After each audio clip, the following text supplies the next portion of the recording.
네, 이런 가운데 여야가 긴급 재난지원금 2차 추경안 통과를 위한 본격적인 심사에 돌입했습니다. 내일 밤 9시로 예정된 본회의에 차질이 없도록 심사에 속도를 내고 있는데 취재기자 연결해서 국회 상황 알아보겠습니다. 한현희 기자.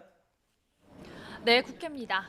네, 지금 어제부터 심사를 시작해서 내일 본회의를 열려면 시간이 굉장히 빠듯할 것 같습니다. 오늘도 아주 일정이 빡빡한 상황이죠. 네, 그렇습니다. 국회가 모처럼 아주 분주합니다. 오늘 상임위 전체 회의만 8개가 잡혀 있습니다. 오전 10시부터 외통위, 국토위 등이 동시에 전체 회의를 열었고 사실상 예산안에 대한 최종 결정권을 가진 예산결산위원회도 동시에 돌아가고 있습니다. 내일 밤 9시까지 예산안 정리 작업 등을 모두 마쳐야 해서 오늘과 내일 국회가 상당히 분주하게 돌아갈 전망입니다. 계획대로 다음 달 재난지원금 지급이 가능해진 더불어민주당은 2차 추경안과 함께 코로나19 사태와 관련된 다른 법안들도 통과시켜야 한다고 강조했습니다. 특히 항공이나 해운, 조선, 자동차 등 기간 산업이 도산하지 않게 산업은행에 안정기금을 설치하는 법안 등은 반드시 필요하다면서 이 조건 없이 통과시켜달라고 야당에 요청했는데요. 직접 들어보시겠습니다. 우리 경제의 기간 산업을 튼튼히 지키는 데 꼭 필요한 조치들입니다.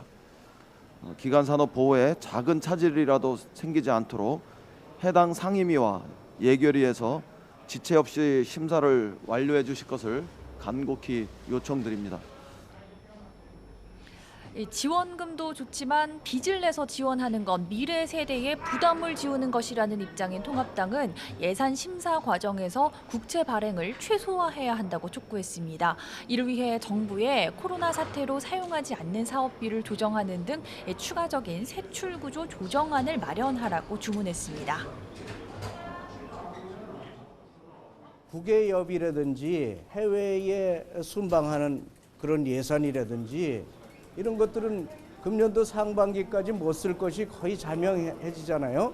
이런 것들 더 손볼 것들이 상당히 많이 있지 않을까. 네, 통합당은 오늘 김종인 비대위 출범 여부를 결정하는데 이에 앞서 지금은 당선인 총회를 진행하고 있죠.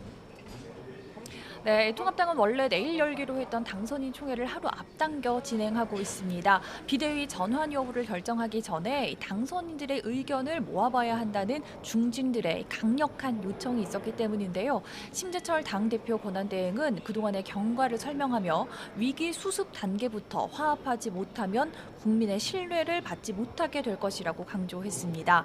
당선인 인사와 함께 김종인 비상대책위원회 체제 출범 여부를 포함한 당 재건 방안 등을 논의하고 있습니다.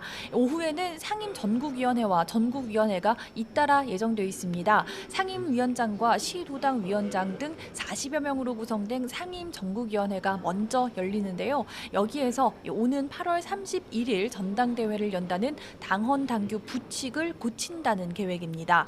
비대위 임기를 늘리기 위해서입니다. 이후 전국위원회를 열고 김종인 비대위를 추인할 전망입니다. 다만 상임 전국이나 전국위에서 의결 정족수를 채우지 못하거나 안건이 부결될 가능성도 배제할 수 없는 상황입니다. 앞선 전화 설문조사에서 비대위에 찬성하는 의견을 냈지만 이후 이 기한과 권한을 놓고 반발하는 의원도 적지 않았기 때문인데요. 총선 참패 후 활로를 모색하는 통합당이 어떤 선택을 내리게 될지 주목됩니다. 지금까지 국회에서 YTN 한현입니다.